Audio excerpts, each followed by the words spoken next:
오늘 우리에게 주신 하나님 말씀은 전도서 1장 1절에서 11절 말씀입니다. 다윗의 아들 예루살렘 왕 전도자의 말씀이라. 전도자가 이르되 헛되고 헛되며 헛되고 헛되니 모든 것이 헛되도다.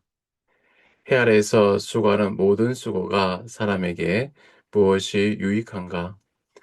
한 세대는 가고 한 세대는 오되 땅은 영원히 있도다. 해는 뜨고 해는 지되 그 떴던 곳으로 빨리 돌아가고 바람은 남으로 불다가 북으로 돌아가며 이리 돌며 저리 돌아 바람은 그 불던 곳으로 돌아가고 모든 강물은 다 바다로 흐르되 바다를 채우지 못하며 강물은 어느 곳으로 흐르든지 그 곳으로 인하여 흐르느니라. 모든 만물이 피곤하다는 것을 사람이 말로 다 할 수 없나니 눈은 보아도 족함이 없고 귀는 들어도 가득 차지 아니하도다. 이미 있던 것이 후에 다시 있겠고 이미 한 일을 후에 다시 할지라. 해 아래는 새 것이 없나니 무엇을 가리켜 이르기를 보라 이것이 새 것이니라 할 것이 있으랴. 우리가 있기 오래전 세대들에게도 이미 있었느니라. 이전 세대들이 기억됨이 없으니 장래 세대도 그 세대들과 함께 기억됨이 없으리라. 아멘. 전도서를 펼치면 첫 장부터 우리를 조금 당황하게 만드는 말씀이 나옵니다. 헛되고 헛되며 헛되고 헛되니 모든 것이 헛되도다. 제가 중고등부 수련회 때 이 말씀을 들으면 이런 생각이 들었어요. 그렇다면 열심히 살아서 무엇하나 돈을 벌어도 헛되고 성공해도 헛되고 자녀를 잘 키워도 헛되고 결국 다 죽으면 끝나는 것 아닌가. 전도서를 이런 식으로 읽기 시작하면 문제가 생깁니다. 전도자가 말하는 중심을 놓치고 그저 인생은 허무하다라는 말만 붙들게 되기 때문입니다. 그렇게 되면 전도서를 읽을수록 마음이 무거워집니다. 설교자가 헛되다, 헛되다는 말만 계속 강조하다 보면 설교를 듣는 온 회중이 함께 허무주의 눈으로 가라앉을 수 있기 때문입니다. 그래서 전도서는 흔히 전도서를 노년의 책이라고 생각했습니다.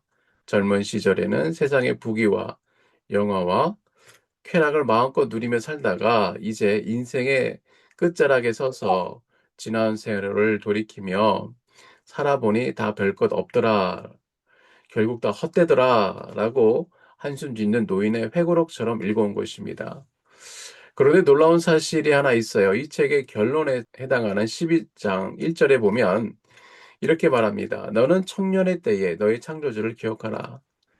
전도서는 인생을 다 산 노인이 아니라 이제 막 인생을 시작하는 젊은이의 손에 쥐어진 책이라는 것이에요. 가장 건강하고 앞날이 창창한 바로 그때에 무엇을 붙잡고 무엇을 놓아야 하는지를 미리 가르쳐주는 책이 바로 전도서입니다. 오늘 우리는 이 책을 허무의 노래로 읽지 않기를 바랍니다. 도리어 가장 정직한 인생의 안내서로 읽으면 좋겠습니다. 지금 아직 해도 뜨지 않는 이 어둠 속에 여러분은 새벽 기도로 하나님을 만나러 나오셨습니다. 해가 뜨기 전에 하늘을 먼저 우르는 이 새벽의 자리야말로 전도서가 우리에게 가르치는 삶의 자세 그대로입니다. 그러기 위해서 먼저 전도서 전체를 뚫고 지나가는 히브리어 두 단어를 손에 쥐고 그 둘을 양쪽 눈에 낀 렌즈로 삼아 오늘 본문을 보려고 합니다. 이 전도서를 헤벨과 올람 단어의 긴장으로 읽어야 한다라는 학자가 있습니다. 예루살렘의 유대인 성서학자 에덴 도르샤브입니다. 그는 헤벨을 오래 굳어진 번역인 헛됨이 아니라 그의 본래 뜻인 덧없음, 짧음으로 읽어야 한다고 했습니다. 그런데 놀랍게도 이 짧음의 한복판에 하나님의 영혼을 심어 놓아 주셨다라고 말합니다. 영혼은 올람입니다. 짧은 것은 헤겔이고요. 생각해 보면 참 신기롭습니다. 우리 인생은 헤벨처럼 짧습니다. 아침에 입김을 내쉬면 잠깐 보였다가 사라지는 것처럼 우리의 젊음도 지나가고 건강도 변하고 세월도 빠르게 흘러갑니다. 그런데 하나님은 그 짧은 존재인 인간의 마음 속에 이상하게 영혼을 갈망하는 마음을 넣어 주셨습니다. 오늘 우리도 이 두 단어를 손에 쥐고 본문 안으로 들어가 보겠습니다. 첫째, 인생은 한번 내쉬는 입김처럼 짧습니다. 헤벨의 세계이라는 것이죠. 전도자는 인사도 없이 대뜸 이렇게 종을 치는 것 같습니다. 헛되고 헛되며 헛되고 헛되니 모든 것이 헛되도다. 이 한 문장 안에 헤벨이 5번이 울립니다. 새벽 종소리가 5번 연달아 잠든 사람을 깨우듯 전도자는 이 말을 두드려 우리를 흔들어 깨웁니다. 헤벨, 하벨림, 곧 입김 중에 입김은 히브리어의 최상급 표현입니다. 더할 수 없이 짧고 더할 수 없이 순식간이라는 것이에요.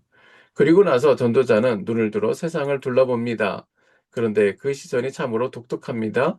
그는 도리어 쉼없이 움직이지만 어디로도 나아가지 못하는 세계를 보는 것이에요. 해는 떴다가 지고 다시 그 떴던 것으로 숨가쁘게 돌아가고 바람은 남으로 불다가 북으로 돌아가고 다시 제자리로 돌아오며 강물은 그침없이 바다로 흘러들지만 그 바다는 도무지 차오르지 않습니다. 거대한 쳇바퀴가 돌고 또 돌 뿐입니다.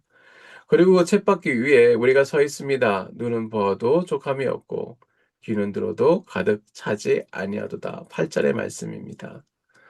아무리 보아도 더 보고 싶고 아무리 들어도 더 듣고 싶습니다. 손에 새 것을 쥐는 순간 벌써 그 다음 것이 눈에 들어옵니다. 9절에 새 알에는 새 것이 없나니 우리가 새 것이라고 쫓는 것도 실은 오래전부터 있었던 되풀이일 뿐입니다. 그리고 마침내 우리 자신도 잊혀집니다. 11절에 이전 세대들이 기억됨이 없으니 우리의 이름도 몇 세대만 지나면 바람에 흩어질 것입니다. 여기서 걸음을 멈추면 우리는 허무의 벼랑 끝에 서게 됩니다. 해배를 짧음으로 잃는 사람은 같은 자리에서 다른 것을 봅니다. 그러니 내 인생은 붙잡을 수 없다. 짧다라는 고백이죠. 손가락 사이로 빠져나가는 모래처럼 우리의 하루는 지금도 흘러내리고 있습니다. 이 사실을 아는 사람은 함부로 살 수 없는 것입니다. 짧기 때문에 도리어 한순간 한순간이 무거워지고 귀해지고 뜨거워지는 것입니다.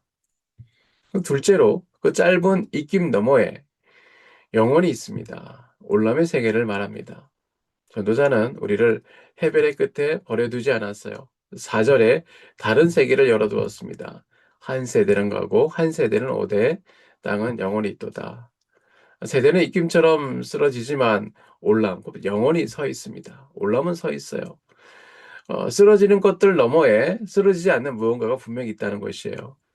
전도자가 29번이나 되뇌는 해 아래는 말도 같은 뜻을 가리킵니다. 해 아래가 있다면 해 위가 있는 법이에요. 그가 집요하게 해 아래 반복하는 그 목소리는 사실 이제 해 위를 보라라는 목마름입니다. 해 아래는 헤벨의 세계요, 해 위는 올람의 세계입니다. 성경은 이 영혼을 향한 갈급함을 사람에게 심어주었다고 말합니다. 전도서 3장 11절에 하나님이 사람들에게 영혼을 사모하는 마음을 주셨으니 하나님은 우리 가슴 한복판에 영혼의 모양으로 파인 자리를 두셨어요. 그 파인 자리는 아무리 채워도 채워지지 않습니다. 지식으로도 돈으로도 명예로도 그 빈자리는 채워지지 않아요.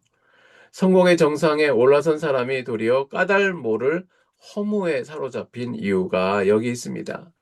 가장 행복한 순간에 문득 눈물이 차오르는 이유도 여기 있어요. 그 허전함은 병이 아닙니다. 그것은 영원하신 하나님이 짧은 우리의 인생을 두드리시는 소리인 것입니다. 그러면 그리스도인들은 어떤 사람입니까? 여전히 해 아래를 걸어가는 사람입니다. 우리의 발밑에만 특별히 햇빛이 비치는 것이 아니라 우리도 다른 모든 사람과 똑같이 해 아래를 살아갑니다. 다만 그리스도인들은 해 아래를 걸으면서 이미 해 위를 한번 맛본 사람입니다. 그러므로 그리스도인들은 어떠한 상황에서도 주저앉지 않고 또 가졌다고 우쭐대지도 않습니다. 한번 높은 곳에 올라 도시 전체를 내려본 사람은 안개 낀 그 골목이 세상의 전부가 아님을 두 눈으로 이미 보았기 때문입니다. 해 위를 아는 그리스도인의 삶에는 꼭 이런 여유와 담대함이 있습니다. 세 번째, 20살 때 영혼을 붙드는 것입니다. 오늘을 같은 오늘을 살아가되 영혼을 향해 살아가는 것이에요. 그렇다면 이 짧은 숨을 어떻게 살아가야 할까요? 전도서는 이렇게 말합니다. 짧은 것에 목숨을 걸지 말고 영원한 것을 붙들라라고 말씀합니다. 하나님은 매일 아침 우리 양손에 두 가지를 쥐어주십니다. 한 손에는 곧 사라질 해배를, 다른 손에는 영원한 올람을 놓으시고 오늘 너는 무엇을 붙들고 살겠느냐라고 물으세요. 사람의 칭찬을 붙들겠습니까? 하나님의 인정을 붙들겠습니까? 재물을 붙들겠습니까? 하나님의 나라를 붙들겠습니까? 내 자존심을 붙들겠습니까? 사랑을 붙들겠습니까? 눈앞에 성공을 붙들겠습니까? 영원한 생명을 붙들겠습니까? 우리는 어차피 모든 것을 가지고 갈 수 없습니다. 언젠가는 손을 펴야 합니다. 그러므로 짧은 인생일수록 더 중요한 것을 붙들어야 합니다. 두 손에 다 움켜 지나가다 하다 보면 정작 중요한 것마저 놓치게 됩니다. 짧은 것을 지나갈 때는 손을 가볍게 얹고 영원한 곳에는 마음을 온전히 걸어야 합니다. 오늘 이 새벽에 무엇을 손에서 내려놓고 무엇을 다시 붙들지 주님 앞에 정하고 일어서는 저와 여러분 되시기를 바랍니다. 말씀의 결론입니다. 전도서는 우리에게 헛된 소망을 거두어 갑니다. 그것은 참된 소망을 손에 쥐어주기 위함입니다. 손에 잡히지 않는 입김을 붙들려 평생 애쓰던 우리에게 전도자는 말합니다. 그것은 해별이다. 너무 짧다. 그러니 이제 영원한 삶을 향하여 살라. 그런데 전도자가 영혼을 향하여 살라라고 외치고 끝까지 보여주지 못한 그 영원한 얼굴을 우리는 신약에서 예수 그리스도의 모습으로 볼 수 있습니다. 스스로 한 번의 숨, 곧 해별이 되셔서 우리 가운데 오셨습니다. 그분이 예수 그리스도이십니다. 그분은 십자가 위에서 다 이루셨다 하며 끊어졌습니다. 그러나 그 숨은 안개처럼 흩어지지 않고 사흘 만에 다시 살아났어요. 짧은 해별이 영원한 올람으로 이어지는 길을 여셨습니다. 그러므로 그리스도 안에 있는 우리는 하루의 삶을 아침에 잠시 반짝이다가 쓰러지는 입김으로 끝나지 않습니다. 청년의 때에 바로 오늘 이 새벽에 창조주를 기억하고 해 아래 살면서 해 위를 향하여 살아가는 저와 여러분 되시기를 바랍니다. 오늘도 여러분의 하루가 비록 해 아래 삶이지만 해 위의 빛을 받아 영혼으로 빛나는 하루가 되기를 주님의 이름으로 축복합니다.